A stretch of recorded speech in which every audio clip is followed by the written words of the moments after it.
Voilà, ouvrez avec moi la parole de Dieu. Partagez ce que le Seigneur a mis sur mon cœur dans le psaume 3, à partir du verset 3.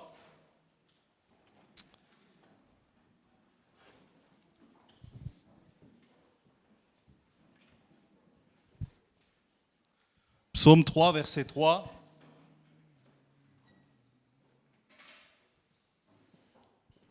Du coup, mets le verset 2 pour toi, du coup. Des fois c'est un peu décalé.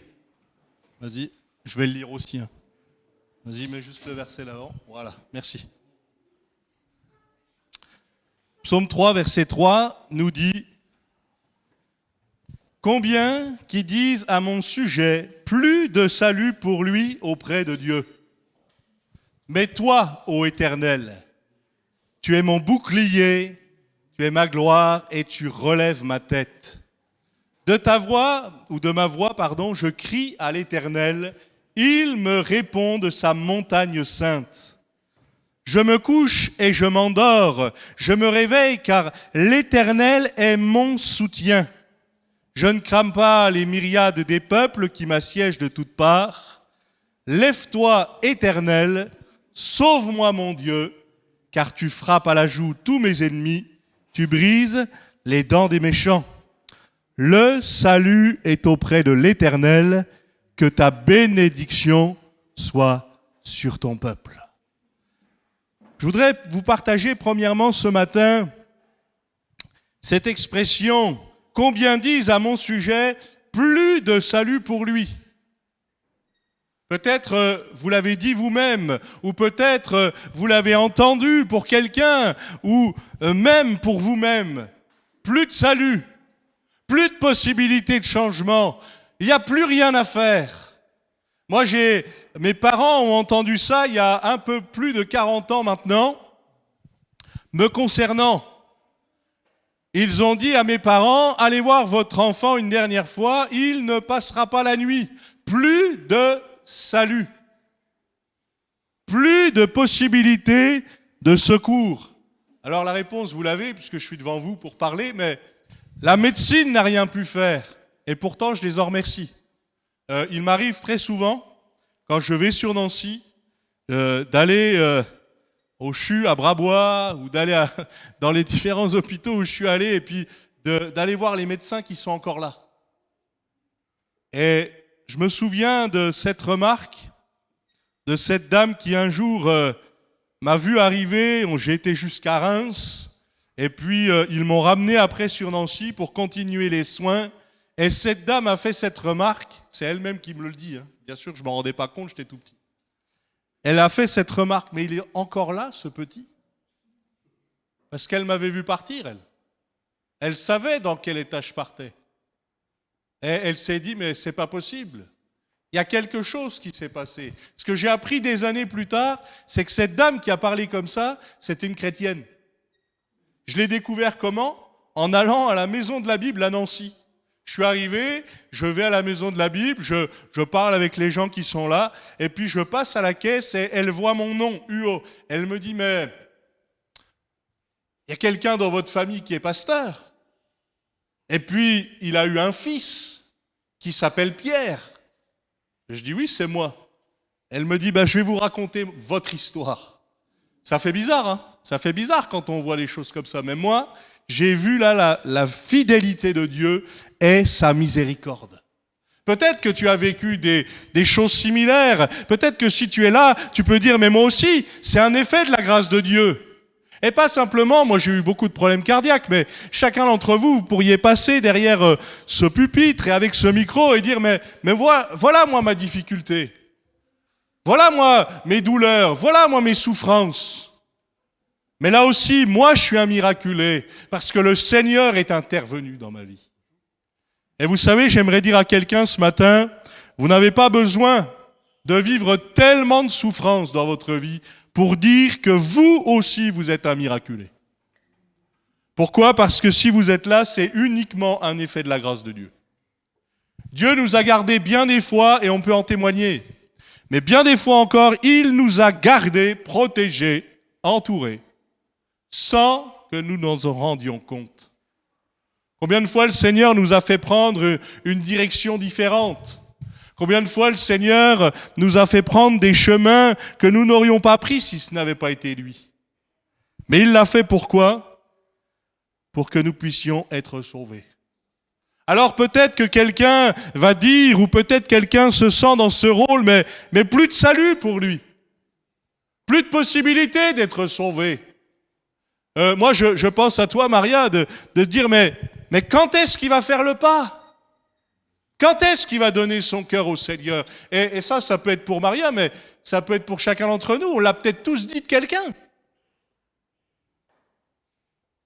Le Seigneur sait, lui. Le Seigneur connaît les temps et les circonstances. Oui, l'humain peut dire plus de salut auprès de Dieu. Mais regardez le verset 4. Le début du verset 4 commence avec « Mais toi, ô Éternel ». Oui, on peut entendre ces mots, plus de salut, mais toi. Mais toi, Éternel, parce que tu es là, la situation peut changer. Et pour que ta situation change ce matin, il faut mettre l'Éternel en action. Il faut qu'il soit là. Et pas simplement là, mais il faut qu'il soit agissant. Le Seigneur, parfois, a proposé son aide. Veux-tu être guéri? Veux-tu être sauvé? Veux-tu ceci? Veux-tu cela? Et certains ont répondu, mais je n'ai personne. Même certains ont refusé. Vous avez peut-être tous entendu parler de Jésus à la croix. Mais Jésus à la croix, il y a avec lui, à droite, à gauche, ne me demandez pas si celui à droite s'est converti ou celui à gauche, j'en sais rien. Ce qui est sûr, c'est qu'à sa droite et à sa gauche, il y a des brigands. Et Jésus va parler avec ces brigands. Ils vont tous entendre ce que Jésus dit. Et puis, Jésus va parler et l'un des brigands va répondre. Ne crains-tu pas Dieu? Pour nous, c'est justice. Nous méritons ce que nous sommes en train de vivre. Pourquoi? Parce qu'ils reconnaissent leurs fautes. Et lui en particulier. Et il va dire à Jésus, mais souviens-toi de moi quand tu viendras dans ton règne. Et Jésus va lui dire, mais je te le dis, aujourd'hui, tu seras avec moi dans le paradis. C'est extraordinaire, parce que cet homme-là a saisi la chance. Et on pourrait se dire, oui, mais c'est un opportuniste. Il sait qu'il va mourir. Alors, il saisit la chance qu'on lui tend. Oh là là, oui, mais l'autre à côté, il a la même chance. Il entend les mêmes choses. Eh bien, lui, il répond rien.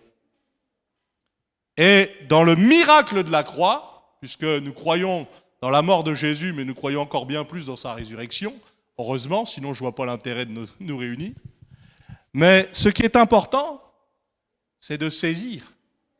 Parce qu'il ne pouvait pas y avoir plus près que ce brigand-là.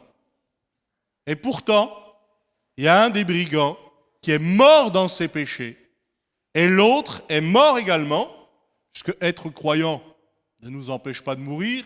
Bien sûr, il y aura la résurrection future, Dieu reviendra, il nous transformera, et merci Seigneur, encore plus à son image. Plus de salut, mais toi éternel. Peut-être que ça peut être la prière de quelqu'un ce matin. Plus de chance, plus de possibilités. Mais Seigneur, si tu peux faire quelque chose, fais-le. Seigneur, si tu peux intervenir, qu'est-ce que vous apporteriez au Seigneur Jésus ce matin? Pour dire, mais je reconnais qu'il n'y a plus de salut. J'ai essayé par mes propres moyens, j'ai essayé de différentes manières. Un peu comme cette femme à la perte de sang. Vous savez, elle est atteinte depuis 12 ans. Et puis, la Bible nous dit qu'elle avait tout essayé. Sans doute qu'elle avait mis tout l'argent qu'elle avait. Sans doute qu'elle avait mis tous les moyens qu'elle avait. Mais la Bible dit que son mal allait plutôt en empirant. Mais quand elle va rencontrer Jésus, elle va dire, mais si je peux seulement toucher son vêtement, je serai guéri. Je pense à cette femme qui va dire au Seigneur, mais viens à mon secours, mais non pas pour moi. J'ai un enfant qui a besoin d'être secouru. Et là, le Seigneur lui dit, mais moi, j'ai été envoyé qu'aux brebis perdues de la maison d'Israël. Et puis, cette femme, elle va avoir une remarque. Moi, ça m'a toujours surpris, ce récit. Parce que d'abord, Jésus ne lui répond pas, et puis après, quand il lui répond assez durement. Est-ce qu'on va jeter le pain aux petits chiens? Et puis elle va répondre, ouais, mais même les petits chiens, ils se servent des miettes qui tombent de la table. Et elle est en train de dire au Seigneur, mais moi, même si tu me donnes que des miettes, ça m'ira très bien, parce que ce sera le meilleur pour ma vie. Est-ce que tu sais ce que le Seigneur est capable de faire dans ta vie? Est-ce que nous ne limitons pas Dieu, des fois, par rapport à ce que nous croyons, par rapport à ce que nous savons, ou par rapport à ce que nous ne voulons pas croire? Jésus allait de lieu en lieu, faisant du bien, guérissant tous ceux qui étaient sous l'emprise du malin. Mais aussi, parfois, Jésus allait de lieu en lieu et il n'y avait que très peu de miracles. Pourquoi? À cause de l'incrédulité du cœur. À cause du manque de foi, du manque de croyance en Christ. Vous savez, beaucoup de gens dans notre monde croient en Dieu, croient même qu'il y a un Dieu. Mais ça ne change rien pour eux. Moi, je peux très bien dire, je crois en Dieu, ça ne change rien pour moi. Ce qui m'intéresse, c'est ce que Dieu est capable de faire. Est-ce que Dieu est le roi des rois, le Seigneur des seigneurs, celui qui règne? Croire ne change pas grand-chose si je ne pratique pas. La Bible nous parle de la foi. Elle nous parle de la taille de la foi. Si vous aviez de la foi comme un grain de sénévé, pour ceux qui ne savent pas ce que c'est un grain de moutarde, et en particulier un grain de moutarde à l'ancienne. Vous voyez la petitesse de la chose, un peu. Si vous aviez de la foi comme un grain de sénévé, vous pourriez dire à cette montagne, ôte-toi de là et jette-toi dans la mer. Et c'est ce qui se passerait. Ça ne veut pas dire qu'on serait des magiciens. Hein. Attention, hein. Dieu n'est pas en train de dire vous aurez des pouvoirs et vous ferez ce que vous voulez et vous direz au mur de faire ceci. Et non, c'est pas ça que Jésus est en train de dire. C'est que si notre foi est bien placée, que c'est dans la volonté de Dieu, la chose va se passer, même si, apparemment, c'est impossible. Est-ce que tu crois dans l'impossible ce matin? Est-ce que tu crois que Dieu est capable de faire l'impossible? Le psaume nous dit aussi au verset 8, « Lève-toi, Éternel, sauve-moi, mon Dieu ». Et le début du verset 9, « Le salut est auprès de l'Éternel ». Il faut savoir saisir. Quand le Seigneur est là, quand le Seigneur nous tend, comme dit l'Écriture, une main secourable, de dire, mais le salut, si le salut est vraiment auprès de l'Éternel, est-ce que je vais le saisir? Jean-Pierre n'a pas été sauvé par Maria, il n'a pas été sauvé par moi, il n'a pas été sauvé par aucun d'entre vous, il a été sauvé par Christ. Et quand je donne ma vie, je ne donne pas ma vie à une église, je ne donne pas ma vie à un pasteur, je ne donne pas ma vie à une personne, je donne ma vie à Christ. C'est ça qui est important. Et après, je marche selon les principes de la parole. Est-ce que c'est facile de marcher selon les principes de la parole de Dieu? Non, ce n'est pas toujours facile. Mais nous avons de l'aide.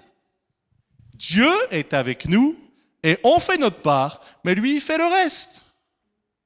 Est-ce que c'est toujours facile de se contenir? Est-ce que c'est toujours facile d'être, entre guillemets, le plus docile possible? Non. Mais c'est Dieu qui fait le reste. C'est Dieu qui fait une œuvre en nous que nous ne pourrions pas faire et vivre autrement. Peut-être que tu traînes quelque chose dans ta vie depuis tellement de temps et tu peux dire, et peut-être que tu dis dans ta tête, mais c'est quand que ça va s'arrêter ce truc-là? Mais c'est quand que ça va se terminer? Mais c'est quand que les choses vont pouvoir passer à autre chose? Ça fait tellement de temps que j'essaie de me débarrasser de telle chose ou de telle chose. Ben, le Seigneur te dit ce matin, par tes propres moyens, tu ne peux pas, mais si tu me le confies, moi, je peux changer ta vie. Et encore une fois, ça fait un bon slogan, ça ferait une bonne pub, mais en plus, elle est vraie.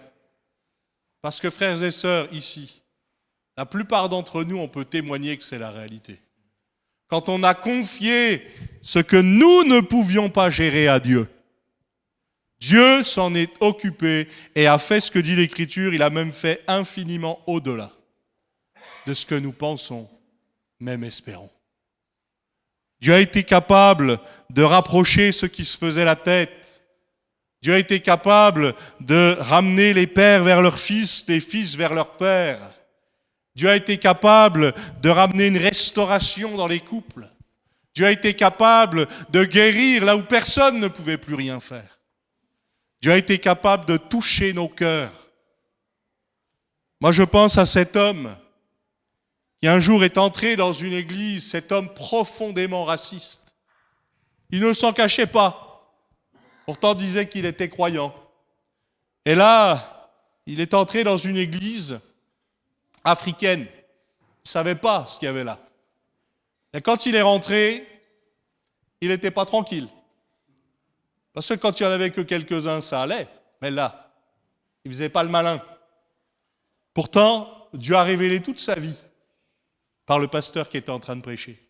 Alors, il n'a pas été mis au banc, on ne lui a pas demandé de s'avancer en disant « Tiens, tu vas confesser que tu es raciste. » Et puis, non, pas du tout. Il a entendu le message, il a levé sa main, il est allé voir le pasteur, il s'est effondré, il a dit « Mais je voyais les gens de la mauvaise manière. Dieu a ouvert mes yeux. Dieu les a lavés. » Et c'est extraordinaire de vivre ça, j'étais là le jour-là. C'est extraordinaire de vivre ça parce que après il a témoigné devant tous. Et là on s'est dit, il n'y a que la grâce de Dieu qui est capable de faire ça. Crois-tu dans la grâce de Dieu pour ta vie? Et peut-être dire à quelqu'un ce matin, c'est bien de dire aux autres, Dieu peut faire ceci, Dieu peut faire cela, Dieu peut agir, Dieu peut bénir, Dieu peut guérir. Mais il est peut-être temps que tu te le dises aussi à toi-même. Si Dieu peut le faire pour les autres, ne peut-il pas le faire aussi pour toi? La Bible dit, si tu crois, tu verras la gloire de Dieu. Il n'y a pas de notion de timing. Parfois, c'est du aussitôt, puis parfois, ça prend un peu plus de temps. Mais ce qui est important, c'est que ça arrive. Qu'est-ce que tu voudrais confier au Seigneur ce matin? Qu'est-ce que tu voudrais confier comme difficulté? Qu'est-ce que tu voudrais donner à Dieu? Le salut est auprès de l'Éternel. Le psaume 9, versets 14 et 15. Psaume 9, versets 14 et 15.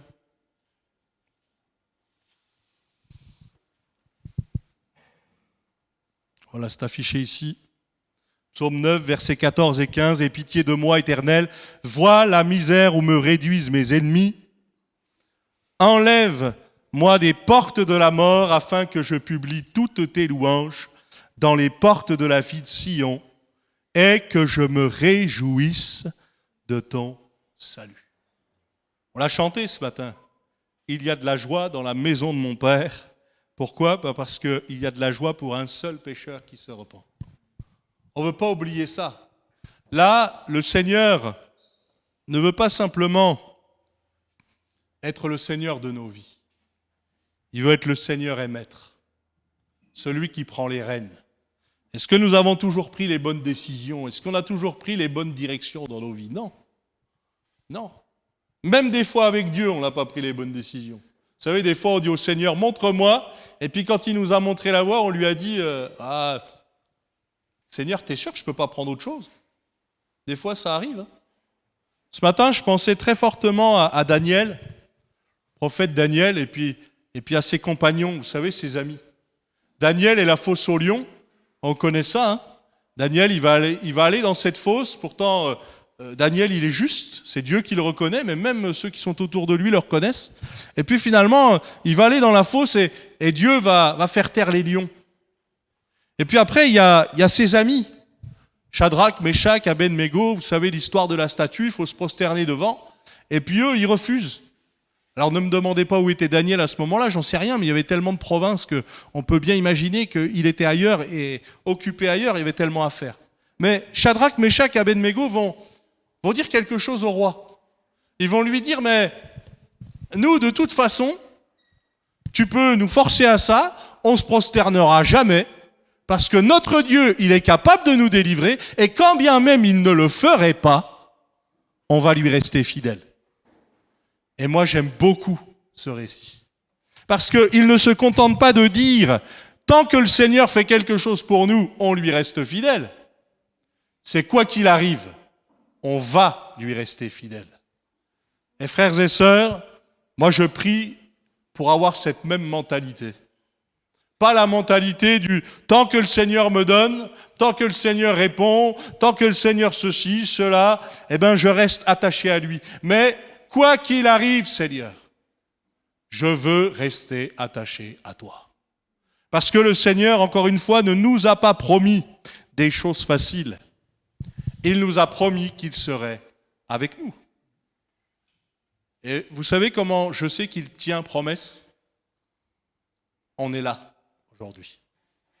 S'il avait arrêté de tenir cette promesse, il n'y aurait plus de monde depuis bien longtemps. Il n'y aurait plus personne depuis bien longtemps.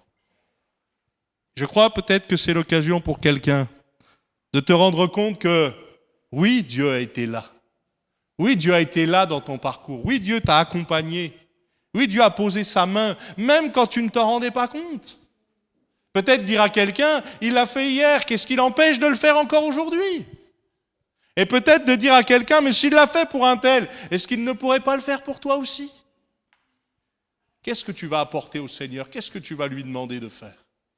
Et là encore, je vous encourage à le faire, tout simplement, à dire au Seigneur, mais fais ce que tu as prévu.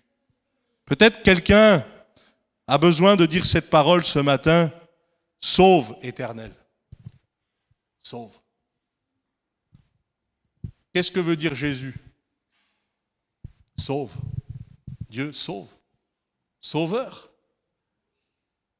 Tu as besoin d'un sauveur ce matin dans ta vie. Tu as besoin de reconnaître que par toi-même tu n'y arrives pas. Tu as besoin de reconnaître aussi que tout ce qui t'entoure ne t'a pas vraiment servi pour t'en sortir. Mais que Christ lui est capable. Dis seulement un mot, et mon serviteur sera guéri. Un seul mot de sa part. Pourquoi ? Parce que lui, il a toujours les bons mots. Moi, je ne sais pas toujours ce qu'il convient de dire, mais lui connaît. Sauve, Éternel. Oui, les malheureux sont opprimés, les pauvres gémissent. Maintenant, dit l'Éternel, je me lève, j'apporte le salut à ceux contre qui l'on souffle. Le Seigneur a apporté le salut en envoyant son Fils. On connaît tous Jean 3,16. Car Dieu a tant aimé le monde qu'il a donné son Fils unique, afin que quiconque croit en lui ne périsse pas, mais qu'il ait la vie éternelle. Que vas-tu faire du cadeau que le Seigneur nous donne ? Qu'allons-nous faire ? Peut-être on peut partager ensemble encore le psaume 13. C'est un psaume qui est assez court, on va le lire ensemble.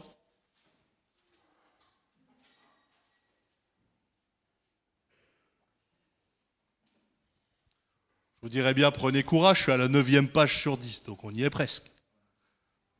Là, quelqu'un peut souffler, hein, tu peux y aller, hein. Ça ne me dérange pas, je l'ai fait avant toi.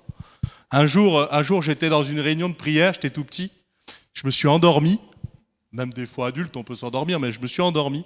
Et quand je me suis réveillé, la première chose que j'ai dit à ma mère, c'est « Waouh, il a été court, papa, aujourd'hui. »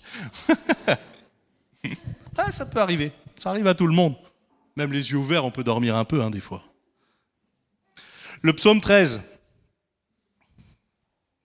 nous dit tout simplement, au chef des chants, psaume de David, « Jusque à quand, Éternel, m'oublieras-tu sans cesse ? Jusque à quand me cacheras-tu ta face ?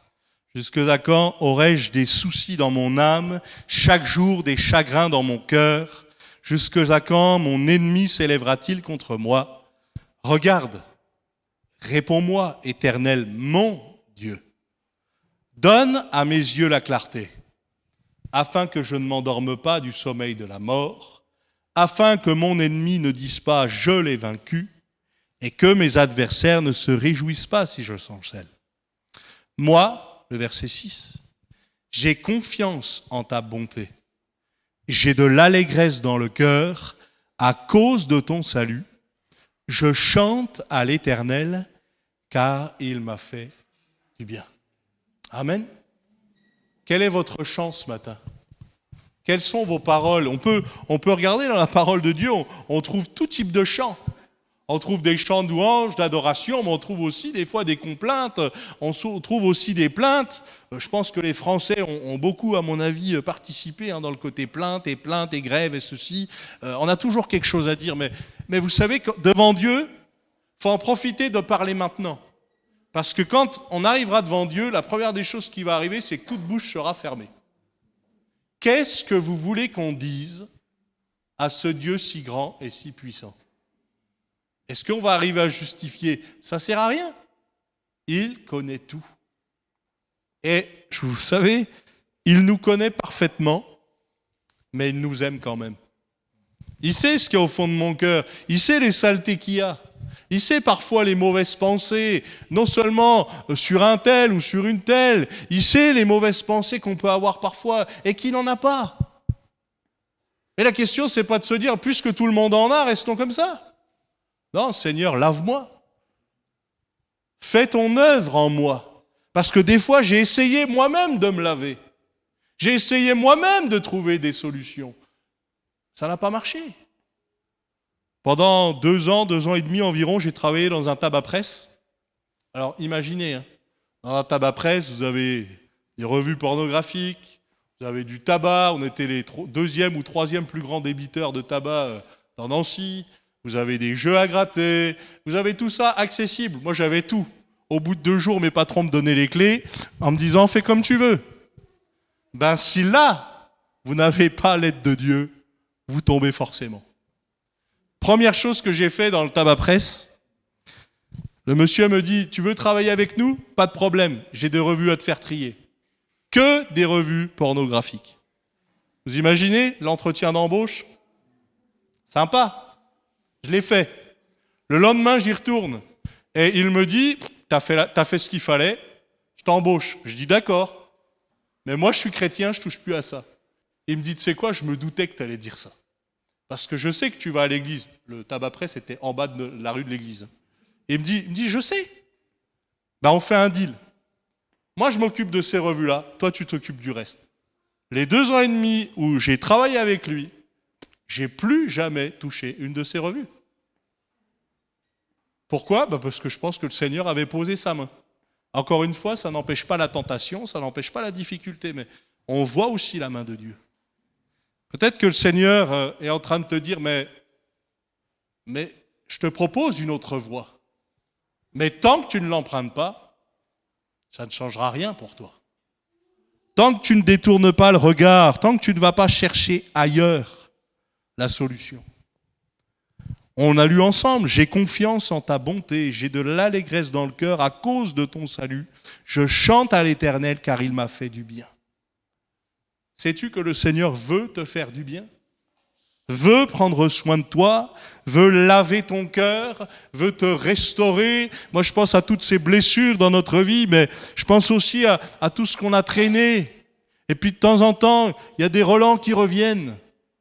Il n'y a pas si longtemps que ça, j'ai vécu une expérience assez particulière. Mon regard a changé sur certaines situations. Des situations où à chaque fois je tombais dans les mêmes trucs, dans les mêmes problèmes, dans les mêmes travers. Et puis d'un seul coup, j'ai vraiment vu que comme si Dieu avait changé le regard. Et c'est lui qui l'a fait, c'est pas moi. Oui, j'avais le désir de changer, mais si lui ne fait pas son œuvre, ça ne tiendra pas. Et du jour au lendemain, j'en parlais avec Roxane, j'ai dit, mon regard là-dessus a changé. Et j'ai vu que ce n'est plus moi qui décide de m'en sortir. J'ai laissé Dieu faire. Ça ne veut pas dire que je n'ai pas ma part à faire quand même. Encore une fois, ce n'est pas magique. Mais on voit quand le Seigneur, lui, fait son œuvre. Le Seigneur sait ce que tu traverses. Il sait ce que tu vis. Lui, il veut t'aider à t'en sortir. Oui, le salut est auprès de l'Éternel. Le salut est à ta portée encore aujourd'hui. Je termine avec cette remarque du Seigneur Jésus qui a pu dire à quelques-uns, tu n'es pas loin. Tu n'es pas loin. Mais ne pas être loin, c'est de ne pas y être encore. On pourrait se dire, c'est bien, t'es pas loin. Oui, mais si tu fais le pas, si toi-même tu ne fais pas le pas, tu n'y seras pas. Combien vont s'arrêter juste avant d'entrer au paradis? Pourquoi? Parce que le Seigneur va peut-être dire à quelqu'un, et c'est pas moi qui l'invente, c'est dans la parole de Dieu, je ne vous connais pas. Nous, on pourra dire peut-être, et certains pourront dire, mais Seigneur, n'avons-nous pas? N'avons-nous pas fait des miracles? N'avons-nous pas connu ton nom? N'avons-nous pas prêché? N'avons-nous pas ceci? N'avons-nous pas cela? Ouais, mais moi, je ne vous connais pas. Et qu'est-ce que ça veut dire en fait? En résumé, ça veut dire vous avez utilisé mon nom, j'ai quand même fait des miracles, mais aussi des fois vous avez utilisé mon nom en vain. Vous l'avez pris pour rien, parce que j'étais peut-être votre sauveur quand vous en aviez besoin, mais je n'étais pas votre Seigneur et Maître. Et c'est ce que le Seigneur veut devenir pour ta vie. Pas juste un sauveur, mais le Seigneur et le Maître. Est-ce qu'on peut baisser nos têtes et fermer nos yeux quelques secondes? Y a-t-il quelqu'un ce matin qui, simplement, tu connais ta situation, tu sais ce que tu vis, moi je n'ai pas besoin de la connaître, mais simplement en levant ta main là où tu es, tu dis Seigneur, viens à mon secours. J'ai entendu parler du salut, j'ai entendu parler que tu peux être mon salut, que tu connais mes difficultés, que tu connais ce que je traverse. Ben, s'il y a quelqu'un, vous vous sentez concerné, que Dieu te bénisse, tu peux lever ta main, tu peux la baisser ensuite. Dieu vous connaît, plusieurs mains se lèvent, Dieu vous connaît, Dieu sait les situations que vous apportez au Maître. Moi, je n'ai pas besoin de le savoir, Dieu le sait et Dieu s'en occupe. Y a-t-il encore quelqu'un ce matin? Plusieurs ont levé leurs mains, n'hésitez pas. Encore une fois, là, on n'est pas dans une idée de jugement, on est dans une idée de délivrance. Et peut-être qu'il y a encore quelqu'un... Moi, je voudrais dire, comme je l'ai dit pour la femme à la perte de sang, elle avait tout essayé. Alors, qu'est-ce qui t'empêche d'essayer le Seigneur ce matin? Et je vous donnerai ce slogan qui vient du rugby, tu fais l'essai, t'es transformé. Pourquoi? Parce qu'avec le Seigneur, ça se passe comme ça. Alors que plusieurs ont levé leurs mains et le font encore maintenant, y a-t-il encore quelqu'un? Peut-être que tu n'as pas levé ta main, tu n'as pas encore osé, mais ce sera mon dernier appel de la matinée. Et puis, que le Seigneur te bénisse. Je voudrais prier pour toi, je voudrais demander au Seigneur sa grâce. Seigneur, tu es le fidèle et le véritable. À toi, rien n'est impossible. Merci, Seigneur, pour le salut que tu nous offres. Que nous puissions entendre, comme tu as pu le dire à propos de Zachée, le salut est entré dans cette maison aujourd'hui. Seigneur, viens, bénis, Seigneur. Tu vois ces amis, frères, sœurs qui ont levé leurs mains. Tu vois le problème qu'ils t'apportent. Tu vois la souffrance qu'ils t'apportent. Tu vois la douleur qu'ils t'apportent. Bien, viens, Seigneur, et fais une œuvre restauratrice, une œuvre qui transforme toute chose. Je pense à cette parole de l'Écriture qui nous dit que tu fais toutes choses belles en ton temps. Fais-le ce matin. Merci, Seigneur, pour Jean-Pierre. Merci pour sa vie qu'il te confie. Je te prie aussi pour que nos amis qui sont là et qui se réclament de toi puissent voir ta main agissante, bénir, transformer et délivrer. Viens, Seigneur, en cet instant, et qu'à ton seul nom soit toute la gloire. Amen. Amen.